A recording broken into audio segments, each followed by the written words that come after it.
Hello. Today I want to talk about the subject of boredom. Now, as we go through life, we are going to experience obviously different types of emotions and feelings. And one of the emotions or feelings that might come up for a lot of us, especially if we are just coming out of a relationship or if we've been in a relationship for a while and that relationship has not actually brought us to a point of thriving within ourselves, or sometimes we may be in a profession where we've just kind of surrendered to that profession and said, this is what I can do, this is a skill set that I have, therefore, this is what I need to be doing. Now, anytime we have this dialogue of this is my only option and this is what I need to be doing, we are going to experience a sense of resignation in our lives. This sense of resignation is the underlying piece or the emotion behind boredom. I want to get a little bit deeper into why this happens today and offer you a solution that you can actually use, whether you're in a relationship or whether you are in a profession that is unsatisfactory for you. So the boredom, the first thing we must recognize is that the boredom is actually serving as feedback mechanism. So instead of saying, I'm going to try to somehow unbore myself or feel less bored, I want you to invite the boredom in. Because partly when we try to push away stuff and not allow it to be with us, we actually don't get to what are the messages of these type of feelings or emotions that we are experiencing. So I want you to give yourself the permission of experiencing your boredom. Now, what happens is, for some of us who are in a relationship that has been less than satisfactory or in a job that has been less than satisfactory, or we're coming out of a relationship where we've given our everything into the relationship, we start to experience boredom for the main reason that we actually took the values of this other person and decided to inject it into our lives. When I speak of values here, I'm specifically referring to what are our highest priorities in life, what are we inspired to do every single day that is the core of who we are and why we are here on planet Earth. A lot of us don't understand our purpose and the purpose for our existence. And so values are really the way by which we get closer to our purpose and the reasons we exist on this planet. So when we don't have a sense of values, which happens a lot to people who did not develop with a strong sense of self in their childhood, when they were not encouraged to have their sense of self, then what we end up doing is we end up actually injecting other people's values into our lives. So this might have looked like injecting the value of the company that we are working in, injecting the value of our partner or our lover, injecting the value of the family systems and our parents. So in order to really reframe our boredom, we have to first understand where the boredom is stemming from.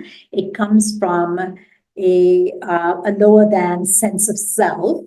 And while there's nothing wrong with that, our boredom is actually opening the gateway for us to develop a stronger sense of self. So now we embrace this boredom and ask for its messages, look for its messages, and we understand that we're not living in our highest values, and therefore we are feeling bored with our lives. We don't have a sense of purpose in our lives. We don't have a sense of direction in our lives. And that is really what boredom is. But it's not enough to just understand where our boredom comes from. We also need to have a way by which we want to shift our belief around our boredom. So the reason we invite boredom is because we don't have a sense of values, we don't have a sense of purpose. And the only reason we keep that sense of not having purpose and values is because it suits us, it's convenient to have somebody else's sense of purpose, then we can give responsibility for who we are to somebody else. So that's me not sugarcoating what it is. I want you to just recognize that when you live in surrender, I'm not talking about non-attachment here, I'm talking about just surrendering and giving up your life for the sake of somebody else. If you're forsaking for somebody else, then you're going to experience boredom. Because you don't have a sense of self, you don't have a sense of value around yourself, you don't have a sense of who you are. So the belief shift we must have in order to move through this is that if we step into our values and own our values, it in fact will allow us to enjoy and experience better relationships, whether that's a romantic relationship or whether that's a professional relationship. When we step into our boredom, when we step out of our boredom and when we embrace our values, we get a stronger sense of self. When we get a stronger sense of self, we allow ourselves to have our purpose and our life, and we see our life from a 10-foot point of view, and we are able to actually see why we are here on planet Earth. We start to embrace the philosophy of who we are, what our part of the puzzle is on the planet. And when we can embrace this in a wholehearted way, we can actually start to understand where our boredom is coming from. And when we understand where our boredom is coming from, then we're more willing, more able to put in place a solution that will help us to navigate our sense of boredom and step into our sense of purpose. And by doing that, we'll actually benefit all of the relationships in our life, whether it be an intimate relationship or a professional relationship. So we'll understand that if we are in a job that is not 100% satisfactory, we are now using that job as a stepping stone to get a stronger sense of self and purpose. And we're stepping into a sense of value within ourselves. Similarly, in relationship, it's going to help us to see that we have our individuality, as each person in the relationship has their individuality. And then we also have a sense of togetherness. So we are not attached to being in relationship as much, and we're not going to surrender everything we're here for in terms of the relationship. We're not going to give it up for the sake of the relationship, and instead we own our sense of purpose. So we have to understand that our sense of values actually develops from our sense of perception of void when we were growing up. When we have a perception of void, we as human beings will do anything to fill that void. And when we have that sense of void, we're going to come in and step in. Our greatest voids will actually become our greatest strengths, and they will strengthen our journey in this lifetime. So what we now do is having this idea of stepping into our sense of self, our sense of purpose, our sense of values, we can then feel confident and bold enough to go into our relationships and know that when we are living in our highest values, we are also benefiting the relationships. So we can find that perhaps in our relationships, we're not as, as attached, as codependent in our intimate relationships. We're also not super attached in our jobs. We're able to distance ourselves and to see that we have a grander purpose. We're willing to step into that grander purpose. And when we can start living life from the sense of understanding our values, we understand that everybody has a lens. And the values are your lens as to how you look at life. So a lot of us don't have a conscious awareness of what our values are. We don't know what our values are, and we don't have a conscious awareness of what our deep core values are.